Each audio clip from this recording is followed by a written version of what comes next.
नमस्कार दोस्तों, बहुत बहुत स्वागत है आपका आज की बात में, भोर की बात में। अगले आधे घंटे तक, सुबह के 8:30 बजे हैं, अगले 20-25 मिनट तक हम आपके साथ जुड़े रहेंगे। दोस्तों, ठंड बहुत पड़ रही है, अपना ख्याल रखिएगा।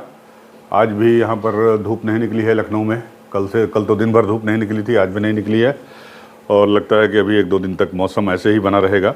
पश्चिमी विक्षोभ जो है वो सक्रिय है और इसकी वजह से जो है ये स्थिति पैदा हुई है, तो ठंड से बच के रहने का काम है। तो चलिए शुरू करते हैं आपका। तो अब बात आगे करते हैं, थोड़े पॉलिटिकल पे आ जाते हैं। बहुत सारी खबरें हैं। एक खबर और है कि बसों में 22 जनवरी तक राम भजन गूंजेंगे। उत्तर प्रदेश के रोडवेज बसों में परिवहन विभाग ने आदेश जारी कर दिया है। तो चलिए आते हैं मुद्दे पर। और पहली खबर जो हम आपसे चर्चा करना चाहते हैं वो है भारत जोड़ो न्याय यात्रा। आपको पता है कि 14 जनवरी से राहुल गांधी मणिपुर के इम्फाल से यात्रा शुरू करने वाले हैं। जैसे पिछली बार उन्होंने किया था कन्याकुमारी से श्रीनगर तक, वो करीब 4000 किलोमीटर की थी। ये 6200 किलोमीटर की पहले बताई गई थी, और लेकिन अब ये इसका नाम भी बदल दिया गया है और इसके किलोमीटर भी बढ़ गए हैं। पहले ये भारत जोड़ो न्याय यात्रा थी, पहले भारत न्याय यात्रा थी, लेकिन इसमें जोड़ो शब्द फिर से जोड़ दिया गया है और अब इसे कर दिया गया है भारत जोड़ो न्याय यात्रा।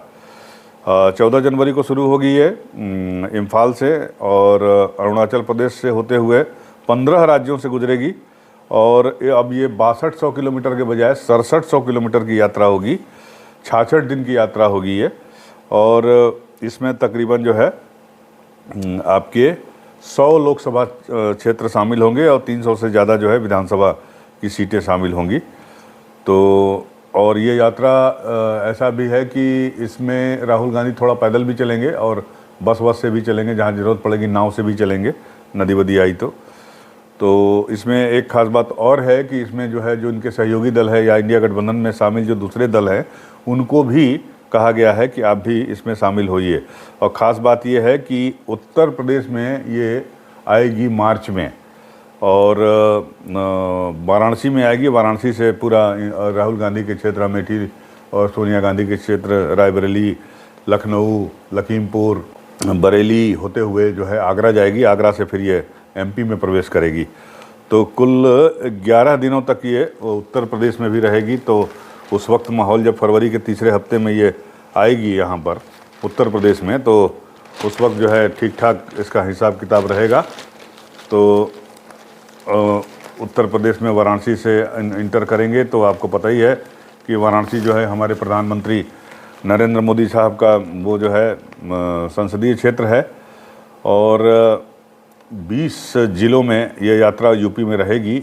1000 से ज़्यादा किलोमीटर तक ये सफ़र करेंगे उत्तर प्रदेश में। 11 दिन लगेंगे। तो एक तरह से यूपी पे फोकस किया है इन्होंने और देखना है कि इसका कितना फ़ायदा इनको मिलता है। तो कौन कौन से ज़िले हैं ये हम पहले बता दें, फिर आपको बता देते हैं कि पूरी यात्रा में मेन पड़ाव कौन से आएंगे। तो पहली बात जो है बनारस के बाद प्रयागराज यानी इलाहाबाद, अमेठी, रायबरेली, लखनऊ, सीतापुर, लखीमपुर, शाहजहांपुर, पीलीभीत, बरेली, अलीगढ़ और आगरा होते हुए ये एमपी में दाखिल होगी। यात्रा मार्च के पहले सप्ताह तक उत्तर प्रदेश में रहेगी। और आपको बता दें कि 2009 में जब कांग्रेस आखिरी बार चुनाव लड़ी थी इन इलाकों में जहाँ से ये गुजर रही है, तो उन्हीं पे फोकस किया गया है। और उस वक्त कांग्रेस ने 21 सीटें जीती थी। तो इसीलिए माना जा रहा है कि कांग्रेस ने ये रूट जो तय किया है उत्तर प्रदेश में, वो उन्हीं 2009 की जीत के लिहाज से जो है तय किया गया है। और एक बार फिर से लोगों को याद दिलाया जाएगा कि भाई देखिए, हम आपके यहाँ जीते थे और अब हम फिर एक बार आपके सामने खड़े हैं, पूरी मजबूती से खड़े हैं और हमें जो है इसका फ़ायदा मिलना चाहिए। तो माहौल बनाना चाहती है कि ये ज़िले इनकी उम्मीद जो है वो बरकरार रखेंगे, उम्मीद का दरवाज़ा खोल देंगे। ये एक खबर है। तो ये जानकारी जो है अंशु अवस्थी, जो कांग्रेस के प्रवक्ता हैं यहाँ उत्तर प्रदेश में लखनऊ में, उन्होंने दी है। तो all the best Rahul Gandhi ji को। राहुल गांधी जी की यात्रा जो है अब शुरू होने जा रही है। तो देखना है कि इस यात्रा से कितना फ़ायदा उठा पाने में कांग्रेस सफल होती है। क्योंकि पिछली यात्रा की अगर बात की जाए तो पिछली यात्रा काफ़ी इनकी सफल यात्रा थी और माना जाता है कि उस भारत जोड़ो यात्रा से 4000 किलोमीटर की जो यात्रा राहुल गांधी ने पूरी पैदल तय की थी, तब पिछली यात्रा जो थी वो पूरी पैदल थी, तो उससे काफ़ी फ़ायदा हुआ था, इनकी इमेज बदलने में कामयाबी मिली थी। और पॉलिटिकली मतलब राजनीतिक दृष्टिकोण से भी देखा जाए तो इनको कर्नाटक और तेलंगाना में फ़ायदा हुआ। हालांकि माना जा रहा था कि एमपी और राजस्थान में भी होगा, लेकिन वैसा नहीं हुआ। और इसी के साथ जो है आपको बता दूं कि कांग्रेस की जो मंथन चल रही थी सीट शेयरिंग को लेके, और उनके जो सहयोगी दल हैं या इंडिया गठबंधन में जो लोग शामिल हैं, उनका ये कहना था कि भाई साहब देखिए खाली बैठक कर रहे हैं, कुछ कर नहीं रहे हैं, और क्या करेंगे ये कुछ समझ में नहीं आ रहा है। तो अब ये माना जा रहा है कि कांग्रेस भी जो है करीब करीब सीट शेयरिंग के लिहाज से जो है पिक्चर क्लियर कर चुकी है। तो और उसके बाद खरगे ने इस मीटिंग के बाद जो पार्टी नेता हैं उनको कहा भी कि आप चुनाव की तैयारी में जुड़ जाइए। तो जो सीट शेयरिंग की बात उभर कर सामने आ रही है, तो सबसे पहले आपको पंजाब का बता देता हूं। पंजाब यानी कांग्रेस और आम आदमी पार्टी के बीच एक बड़ी खबर आई है कि सहमति हो गई है सीट शेयरिंग को लेके। तो अगर ये सहमति हो गई है तो ये एक बहुत बड़ी खबर थी, क्योंकि सबसे बड़ा हिंड्रेंस जो है माना जा रहा था कि कांग्रेस और आम आदमी पार्टी के बीच होगी, जो कि दिल्ली और पंजाब में होगी।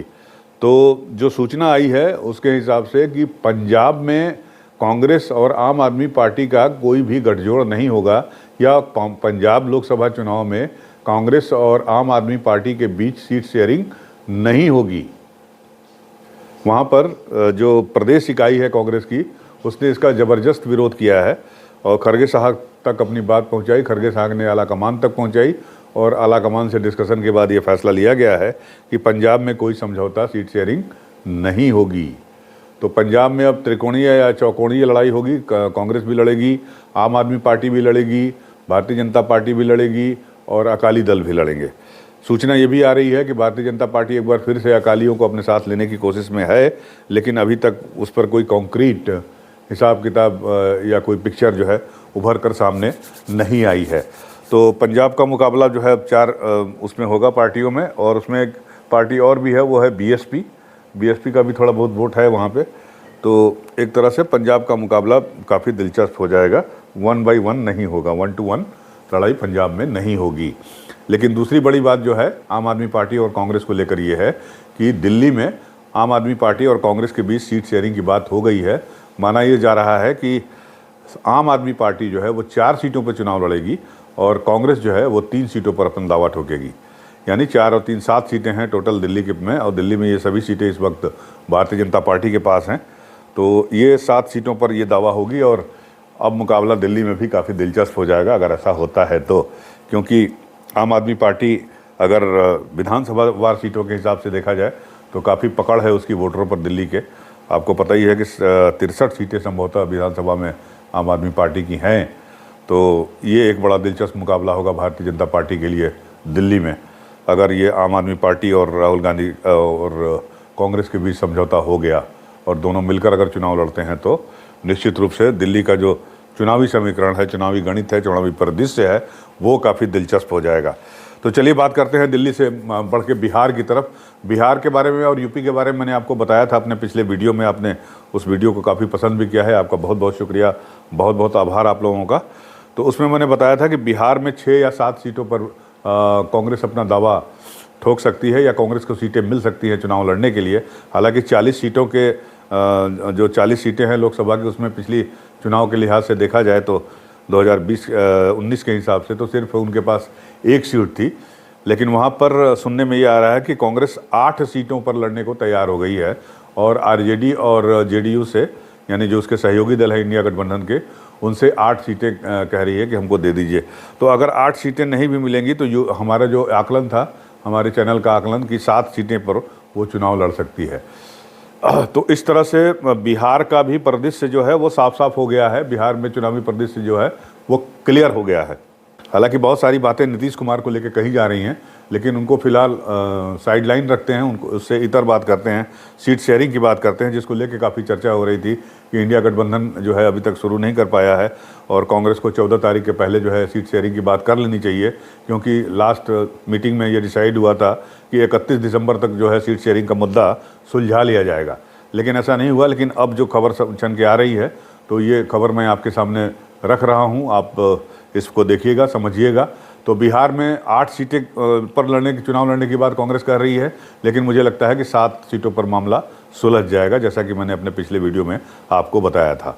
तो 7 सीटें पर वो लड़ेगी और मुझे लगता है कि 15 या 16 सीटों पर, 15 सीटों पर भी अगर मान लीजिए तो 30 सीटें हो गई आरजेडी और जेडीयू की, 7 सीटों पर कांग्रेस 37 और 3 सीटें जो बचेगी वो माले, भाकपा और माकपा के बीच में बटेंगी।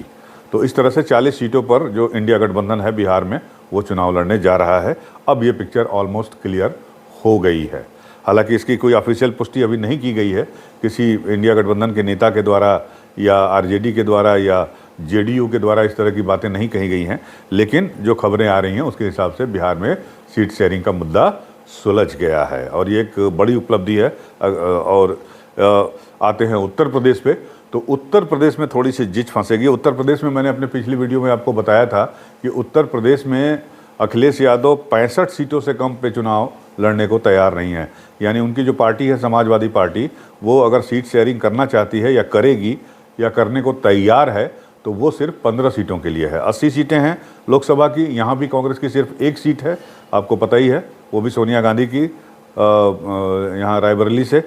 तो अब ये हो सकता है कि बिहार में अगर 40 सीटें हैं और वहाँ पर सिर्फ 1 सीट कांग्रेस की थी लोकसभा की, और वहाँ पर अगर वो 6 सीट या 7 सीटों पर चुनाव लड़ने को तैयार है, 7 सीटों पर, तो उत्तर प्रदेश में 80 सीटें हैं लोकसभा की, यहाँ भी उनकी सिर्फ 1 सीट है, तो यहाँ पर 7 दूनी 14 मैक्सिमम, तो 14 सीटों पर चुनाव लड़ने की बात हो सकती है कांग्रेस की। और मैंने अपने वीडियो में आपको बताया था कि उत्तर प्रदेश में अखिलेश यादव अगर सीट शेयरिंग करते हैं कांग्रेस के साथ, तो उसमें वो उसको 10 से 12 सीटों से ज़्यादा नहीं दे सकते, या देने की स्थिति में नहीं हैं, या देना नहीं चाहते हैं। लेकिन अगर जो गणित फिट हुआ है बिहार में, अगर वही गणित यहाँ पर अप्लाई होती है उत्तर प्रदेश में, तो इस हिसाब से कांग्रेस को 14 सीटें मिल सकती हैं। बाकी 3-4 सीटें आरएलडी, 1 सीट संभवतः भीम पार्टी जो चंद्रशेखर आज़ाद जी की है तो वो है। तो उस स्थिति में कुल ये सीटों का आंकड़ा बैठता है 19 से 20 तक का उत्तर प्रदेश में। तो 20 का मतलब होता है कि फिर जो समाजवादी पार्टी 65 सीटों पर चुनाव लड़ने का मन बना रही है या 65 सीटों पर अपने उम्मीदवार खड़ा करेगी, उसे अब 60 सीटों तक या 61 सीटों तक समझौता करना पड़ेगा या 62 सीटों पर। तो ये देखना बड़ा दिलचस्प होगा, क्योंकि कांग्रेस ने दावा किया है 25 सीटों का, खासकर ये 21 सीटें जहां पर इनकी न्याय यात्रा गुजरेगी। आपको पता ही है कि न्याय यात्रा, मैंने अभी आपको बताया कि 21 जिलों ऐसे जिलों से जा रही है जिसमें 21 सीटें 2009 में कांग्रेस ने जीते थी। तो उन 21 सीटों पर जो है वो अपना दावा ठोक रही है, 4 सीट एक्स्ट्रा है वो। तो 25 सीटों की बात हो रही है कि कांग्रेस 25 सीटों कह रही है कि हमको साहब इसमें दे दीजिए आप हमें। ये 20 जिले हैं और 20 जिलों में 25 सीटें मांग रही है। तो कांग्रेस का उत्तर प्रदेश में 25 सीटों का दावा मेरे गले नहीं उतर रहा है, क्योंकि कांग्रेस की जो स्थिति उत्तर प्रदेश में है उस हिसाब से उसे 25 तो क्या, अगर 13 सीटें भी मिल जाएं, आधी सीटें मिल जाएं, 12 सीटें मिल जाएं, तो भी बड़ी बात होगी। और अगर इस बात पर कांग्रेस ये कहे या कांग्रेस के लोग ये कहें कि साहब हम अकेले चुनाव लड़ेंगे तो हम 10-12 सीटें जीत जाएंगे, तो ये मुश्किल ही नहीं, नामुमकिन है। कांग्रेस अगर अकेले भी चुनाव लड़ेगी तो मैक्सिमम 2 या 3 सीटों से ज़्यादा वो उत्तर प्रदेश में लोकसभा की सीटें नहीं जीत सकती है। लिहाजा अगर अखिलेश यादव कांग्रेस को 10 या 12 सीटें देते हैं चुनाव लड़ने के लिए सीट शेयरिंग के तहत, तो ये कांग्रेस के लिए बड़ी उपलब्धि होगी। और हो सकता है कि कांग्रेस 10 और 12 सीटों में से कम 8 सीटें जीत भी सकती है, क्योंकि इस स्थिति में जो समाजवादी पार्टी के वोट हैं मुस्लिम और यादव के, वो वोट जो है कांग्रेस को ट्रांसफ़र हो जाएंगे।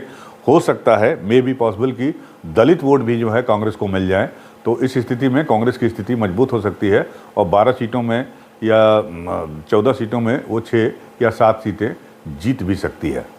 और निश्चित रूप से जब राहुल गांधी की भारत जोड़ो न्याय यात्रा उत्तर प्रदेश से गुजरेगी, तो कोई ना कोई माहौल भी तैयार होगा, ऐसा कांग्रेसियों को लगता है। और इसी वजह से जो है कांग्रेस की ये जो भारत जोड़ो न्याय यात्रा है राहुल गांधी की, उसे जो है 11 दिन तक उत्तर प्रदेश में रखा गया है, फरवरी के आखिरी हफ्ते से लेकर मार्च के पहले हफ्ते तक। और उन 11 दिनों में वो टोटल 21 लोकसभा सीटें, जो पिछली 2009 के चुनाव में जब आखिरी बार कांग्रेस चुनाव लड़ी थी उत्तर प्रदेश में अकेले लोकसभा की, तो उसमें उसने जीती थी, तो उन सभी लोकसभा क्षेत्रों से गुजरेगी।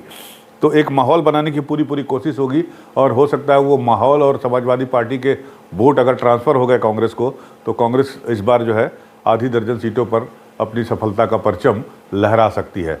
तो मुझे लगता है कि कांग्रेस को भी जिद नहीं करना चाहिए कि वो 25 सीटों पर चुनाव लड़े, और मुझे लगता है कि 1 दर्जन सीटें या 14 सीटें 13 सीटें जो है उसके लिए पर्याप्त है उत्तर प्रदेश में।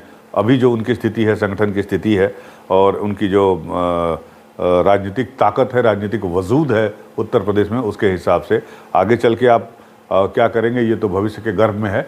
लेकिन अगर इस पे बात बन जाती है 13-14 सीटों पे या 12-1 दर्जन सीटों पे, तो निश्चित रूप से ये भी कांग्रेस के लिए एक बड़ी उपलब्धि है। तो हम उम्मीद करते हैं कि सीट शेयरिंग का मुद्दा जो है वो जल्द से जल्द सुलझा लिया जाएगा। और इसके साथ ही जो है क्योंकि कांग्रेस को जो है अब तैयारी भी करनी है भारत न्याय यात्रा की, और हम ये भी उम्मीद करते हैं कि जो भारत न्याय यात्रा है, भारत जोड़ो न्याय यात्रा, इसमें जो है इनके जो गठबंधन के लोग हैं वो भी शामिल होंगे। चलिए, एक स्टेट छूट गया था बंगाल की, तो बंगाल में भी माना ये जा रहा है कि कांग्रेस को जो है वो 2 सीटें देने को तैयार है ममता बनर्जी, लेकिन कांग्रेस 6 सीटें मांग रही है वहाँ चुनाव लड़ने के लिए। तो ये भी देखना दिलचस्प होगा कि पश्चिम बंगाल में कांग्रेस को कितनी सीटें मिलती हैं ममता दीदी के द्वारा चुनाव लड़ने के लिए। कांग्रेस की जो मांग है 6 सीटों की चुनाव लड़ने की, उस पर वो तैयार होती हैं कि नहीं होती हैं। 6 सीटों का मसला घटकर 3 सीटों तक भी आ जाए, और 3 सीटों पे अगर कांग्रेस मान जाए तो भी एक बड़ी बात होगी, अच्छी बात होगी, और एक मैसेज जाएगा कि भाई देखिए, इनके बीच में जो है, जो कहा जा रहा है कि सिर्फ फुटबॉल हो रही है या मारामारी हो रही है, और ख़ासकर ममता बनर्जी और अरविंद केजरीवाल को लेके हो रही थी। तो अगर इन दोनों के साथ सीट शेयरिंग का मुद्दा अगले 1-2 दिन में डिक्लेयर हो जाता है, ऑफिशियली डिक्लेयर हो जाता है, तो निश्चित रूप से एक पॉजिटिव मैसेज जाएगा इंडिया गठबंधन की तरफ से पब्लिक के लिए। और उस स्थिति में जो है काफ़ी कुछ एक पॉजिटिव संदेश जाएगा, और काफ़ी कुछ स्थितियाँ क्लियर हो जाएंगी, और लोगों को कम से कम ये लगेगा कि नहीं भाई, चलिए, देर आयद दुरुस्त आयद। देर तो किया इन्होंने काफ़ी, 3 महीने तक कुछ नहीं किया, लेकिन अब जो ये कसरत हुई है, तो चलिए उसका नतीजा कुछ तो ठीक आया है। तो हो सकता है कि थोड़ी बहुत सहानुभूति पब्लिक की इनको मिल जाए। एक मसला और है, वो है संयोजक का, कन्वीनर का। अब साथ ही साथ हम सुनने में आ रहा है कि नीतीश कुमार को संयोजक बनाया जा सकता है। तो ये एक अच्छी बात होगी अगर नीतीश कुमार को संयोजक बना दिया जाता है। भले ही आप उन्हें प्रधानमंत्री का चेहरा न बनाएं, या किसी व्यक्ति को प्रधानमंत्री का चेहरा न बनाएं, चाहे वो खड़गे हों, चाहे वो ममता बनर्जी हों, चाहे वो अरविंद केजरीवाल हों, चाहे वो कोई भी हो, नीतीश कुमार हो।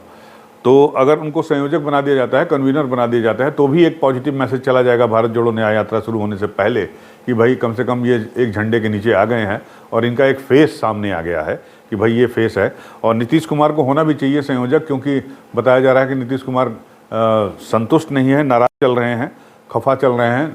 न सिर्फ अपनी पार्टी में वो खफा थे, बल्कि वो इंडिया गठबंधन में भी, जब जिस तरह से उन्होंने शुरू में मेहनत की, सबको इकट्ठा किया, सबके घर गए, सबसे मिले, सबसे बातचीत की, सबको एक बार सबसे पहले पटना बुलाया, सबको बिठाया अपने साथ, फिर उसके बाद जो मीटिंग हुई बम्बई में, बेंगलोर में, दिल्ली में, तो वहाँ वो गए।